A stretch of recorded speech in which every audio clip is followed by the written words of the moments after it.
नमस्कार, आपका स्वागत है डॉक्टर पवन शुक्ला एजुकेशनलिस्ट के यूट्यूब चैनल पर। आप जान ही रहे हैं कि हम लोग यहाँ स्पेशली एजुकेशन के संदर्भ में डिस्कशन करते हैं। तो आज का जो वीडियो है वह यूजीसी नेट फर्स्ट पेपर के लिए स्पेशली बनाया गया है। वैसे इसका जो टॉपिक है वह टॉपिक है मीनिंग ऑफ रिसर्च, यानी शोध का तात्पर्य, जो आपको यूजीसी नेट फर्स्ट पेपर और यूजीसी नेट एजुकेशन के साथ साथ एमएड एजुकेशन के जो हायर हैं, जैसे एमएड हो गया और आपका नेट एजुकेशन हो गया, या फिर लेक्चरर एजुकेशन की जो वैकेंसी का है उसका हो गया, तो ऐसे जो हैं इन सब में भी काम आएगा। और आपको इसलिए मैं समझाना चाह रहा हूँ कि जो मीनिंग ऑफ रिसर्च है इससे यूजीसी नेट में भी और हर जगह परीक्षाओं में प्रश्न पूछे जाते रहते हैं। तो आइए सीधे टॉपिक पे चलते हैं। मीनिंग ऑफ रिसर्च यानी शोध का तात्पर्य क्या है। आप देख रहे हैं ना, जो रिसर्च शब्द है ये अंग्रेजी में आप एक बात और जानते होंगे कि जो कोई शब्द अंग्रेजी का होता है, किसी दूसरी भाषा का होता है, उसका जब अपनी बात दूसरी भाषा में अनुवाद किया जाता है तो अनुवाद होता है वह, और उसके कई अर्थ होते हैं। तो उन अर्थों को भी समझते हुए हम इसके बारे में जो कंसेप्ट है वो क्लियर करना चाहेंगे। आपको ये बात मैं भरोसा दिलाना चाहूँगा कि जिस टॉपिक पर मैं चर्चा करूँगा मेरा लक्ष्य रहेगा कि आपके कंसेप्ट को पूरी तरह से उसको स्पष्ट कर दूँ, क्लियर कर दूँ, पूरी तरह से आपके समझ में आ जाए। तो आइए यहाँ हम शोध का तात्पर्य समझते हैं, जिसे अंग्रेजी में रिसर्च कहा जाता है, मीनिंग ऑफ रिसर्च। तो जो ये रिसर्च शब्द है आपका, ये शब्द दो शब्दों से मिलकर बना है। Research equal to re plus search. Re का मतलब होता है, जानते हैं क्या होता है? री का मतलब होता है बार बार। री का मतलब जानते हैं, पुनः या बार बार। और सर्च का मतलब खोजना, आविष्कार करना। हाँ, खोजना हो गया, आविष्कार करना हो गया। इसके लिए इसके समानार्थी सर्च के कई अंग्रेजी शब्द मिलेंगे, लेकिन हम यहाँ केवल रिसर्च को ही समझ रहे हैं। तो रिसर्च का मतलब हो गया बार बार खोजना, किसी भी तथ्य को बार बार खोजना, तब तक खोजना जब तक कि उस तथ्य की सत्यता तक न पहुंच जाए कि आप वह कंसेप्ट क्या कहता है, उस फैक्ट के बारे में ट्रूथ क्या है, उसका सत्य क्या है, इसके बारे में बात करेंगे। तो रिसर्च कहलाता है अंग्रेजी का। हिंदी में उसके कई पर्यायवाची शब्द हैं। जैसे उसका पहला पर्याय है अनुसंधान।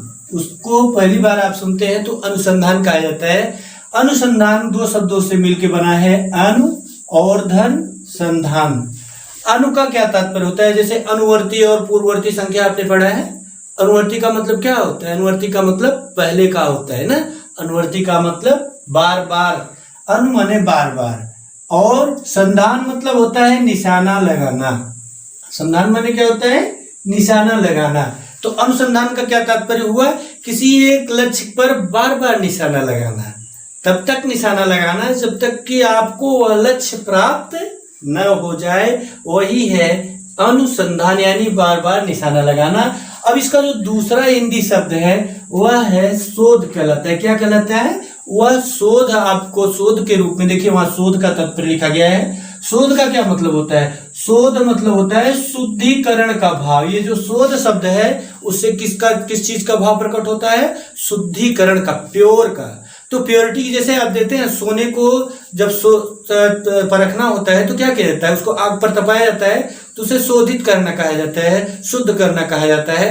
तो ये शोध भी शोधित करना, शुद्ध करना, या जो इसका शुद्धिकरण का भाव है इसको लेके चलता है। इसके बाद जो तीसरा शब्द प्रयुक्त होता है, तीसरा शब्द इसका है गवेषणा। आपकी हिंदी में रिसर्च का जो तीसरा शब्द मिलता है वह गवेषणा है।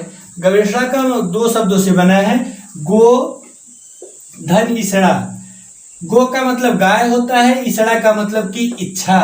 तो गाय का मतलब क्या है कि वैदिक काल में इन शब्दों का प्रयोग किया गया था गोवेषणा में। तो गोवेषणा जो शब्द था वो वैदिक काल में प्रयोग हो रहा था। तो गाय उस समय बड़ी ही महत्वपूर्ण चीज थी। जो चीजें लेन देन के लिए, जो विनिमय का, नियम का, व्यापार का आधार था, वह गाय थी। किसी वस्तु का जो लेन देन होता था उसका मूल्य जो है वह गायों से ही प्रकट होती थी। आप जैसे देख रहे हैं कि आप जानते भी होंगे कि गायों के द्वारा ही इतनी लाखें, इतने करोड़ गाय दान दी जाती थी। कोई भी चीज होता था तो गाय पुराने पुराणों का, इतिहासों का आप जो सीरियल देखते होंगे तो उसमें दिखाई पड़ता है गायों को हाँक ले जा रहे हैं, उसके लिए युद्ध हो रहा है। तो इसलिए कि गाय महत्वपूर्ण थी। तो गो वेषणा का मतलब गाय की इच्छा, अर्थात गो का मतलब महत्वपूर्ण चीज है। तो इसका अर्थ क्या होता है? इसका अर्थ हो गया कि किसी महत्वपूर्ण वस्तु, या वस्तु का तात्पर्य क्या यहाँ है? वस्तु का मतलब विचार हो, कोई महत्वपूर्ण वस्तु हो, मतलब कोई महत्वपूर्ण विचार हो, या कोई महत्वपूर्ण धारणा हो, या कोई महत्वपूर्ण सिद्धांत हो, या कोई महत्वपूर्ण नियम हो। यानी विचार या समस्या के अवबोध एवं उसकी गुत्थियों का हल करने की इच्छा, ये गवेषणा है। यानी जो कोई समस्या है, उस समस्या के संदर्भ में, वो समस्या क्या है? वो समस्या किसी विचार की समस्या हो सकती है, किसी धारणा की समस्या हो सकती है। जैसे आपने विचार कर लिया कि ईश्वर है, तो ईश्वर है, यह एक समस्या हो गई आपके लिए। जब तक आप इस विचार को देखें नहीं, इसकी गहराई तक नहीं जाएंगे, इसका अध्ययन नहीं करेंगे, तब तक इसका तात्पर्य नहीं समझ में आएगा। जैसे धारणा आपने बना ली है कि हनुमान जी का दर्शन करने से आप नेट पास हो जाएंगे। जैसे आपने एक धारणा बनाई कि जैसे कोई बहुत सी चीजें होती हैं कि हनुमान जी के पास जाएंगे, धारणा करेंगे, मतलब मन्नत मान देते हैं कि हे बजरंगबली हम पास हो जाएंगे तो दर्शन करने आएंगे, 1.25 किलो लड्डू चढ़ाएंगे। ऐसी मान्यताएं आप मानते रहते हैं, तो मैं उसका समर्थन करता हूं। वो आपकी धारणा है। तो उस धारणा का जो है परीक्षण किया जाएगा, मूल्यांकन किया जाएगा। जब धारणा का मूल्यांकन किया जाएगा तभी उसका जो है तात्पर्य समझ में आएगा कि धारणा क्या है और सिद्धांत क्या है। जैसे सिद्धांत बनाया गया कि 2 धन 2 4 होते हैं ना, या फिर कोई चीज गर्म करने पर वो भाप बन करके द्रव है वो उड़ जाती है, गैसीय अवस्था में है। तो ये जो धारणा, ये सिद्धांत है, ऐसे इसका परीक्षण बनता है तब होता है। नियम, जैसे 2 या 2 से अधिक प्रत्ययों के बीच जो संबंध है उसे नियम कहा जाता है। जैसे बल का नियम कहता है कि F बराबर M × E होता है, यानी जितना बल लगाया जाता है द्रव्यमान और उसके उत्पन्न त्वरण के गुणनफल के अनुपाती होता है। तो ये नियम जो है, ऐसे ही विचार या समस्या के अवबोध एवं उसकी जो गुत्थियां हैं, गुत्थियों का मतलब आप जानते हो, जो एक दूसरे से उलझे हुए समस्याएं हैं उनको हल करने की इच्छा है, ये तीसरा शब्द। और उसके बाद चौथा शब्द आपको जो रिसर्च के तात्पर्य के रूप में हिंदी में प्रयोग किया जाता है वो है अनुशीलन। अनुशीलन का मतलब है किसी विषय या मुद्दे का गहनता पूर्वक अध्ययन। किसी विषय या मुद्दे का गहनता पूर्वक अध्ययन का मतलब, शब्दों पर जाइए, गहनता पूर्वक अध्ययन। गहनता का क्या तात्पर्य है? गहनता का तात्पर्य उसके संदर्भ में जितना भी अधिकतम ज्ञान की सीमा हो, आप वहां तक पहुंच जाएं, तो उसको गहनता पूर्वक जानने को ये अनुशीलन कहा जाता है। अब हम देख लें एक डेफिनेशन आपको, जिसके द्वारा रिसर्च की मीनिंग आपके सामने, कंसेप्ट इसका क्लियर हो जाएगा। तो चलिए, एक फ्रायड एंड कर्लिंगर नामक एक रिसर्च के अच्छे जानकार अंग्रेज के विद्वान हैं जो है इंग्लैंड के, उनकी एक पुस्तक है बिहेवियरल ऑफ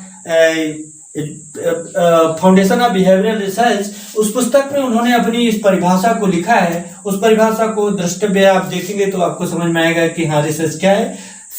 साइंटिफिक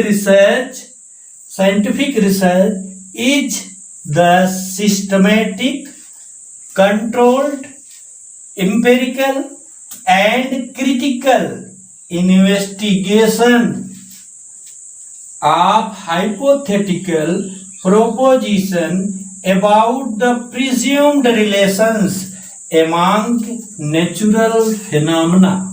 ध्यान से इस बात को समझिएगा। आपको परिभाषाएं जब अंग्रेजी में दी गई थी, तो आपको अंग्रेजी अगर आती है भाषा, तो अच्छी तरह से ये भी समझ में आएगा कि कैसे उसके भावों को समझेंगे। देखिए, साइंटिफिक रिसर्च, वैज्ञानिक अनुसंधान, इज है, द का प्रयोग किया जाता है जब बड़ा कोई चीज होता है। द सिस्टमैटिक, एक व्यवस्थित, सिस्टमैटिक का मतलब व्यवस्थित, कंट्रोल्ड यानी पूरी तरह से नियंत्रित, एम्पिरिकल का मतलब इंद्रियानुभाविक, एंड क्रिटिकल का मतलब आलोचनात्मक, इन्वेस्टिगेशन का मतलब निरीक्षण, और आप हाइपोथेटिकल प्रोपोजिशन, एक हाइपोथेटिकल प्रोपोजिशन यानी जो कल्पित जो बनाया गया है, इनके बीच एक प्राकल्पना बनाई गई। हाइपोथेटिकल माने हाइपोथेसिस, आप हाइपोथेसिस पढ़ेंगे। हाइपोथेटिकल का मतलब प्राकल्पनाओं। अबाउट द प्रिज्यूम्ड रिलेशन, किसके बारे में? अबाउट माने किसके बारे में? Presumed relation.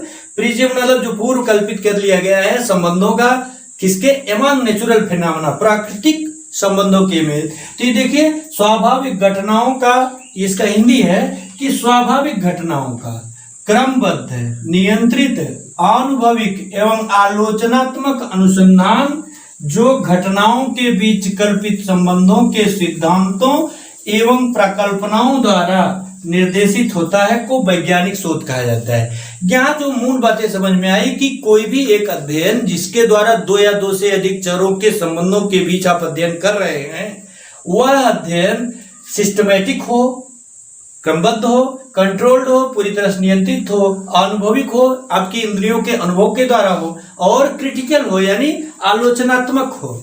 ऐसा निरीक्षण, ऐसा अनुसंधान क्या कहलाता है? वैज्ञानिक अनुसंधान कहलाता है।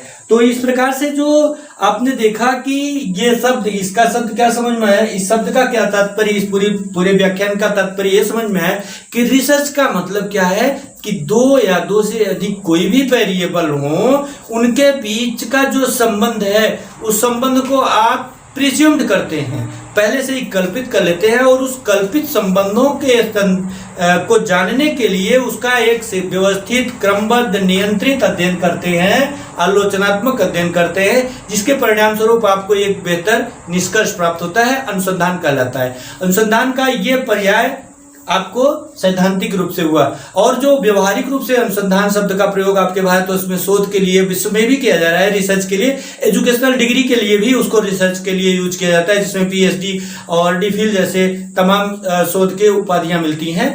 तो ये एक तरह से आपका अनुसंधान का अर्थ क्या होता है, तात्पर्य क्या होता है, ये हमने समझाने का प्रयास किया। आप जो कुछ भी कहना हो आप कमेंट बॉक्स में आइए, आपका स्वागत है। चैनल लाइक, शेयर और सब्सक्राइब और करिएगा। धन्यवाद, नमस्कार।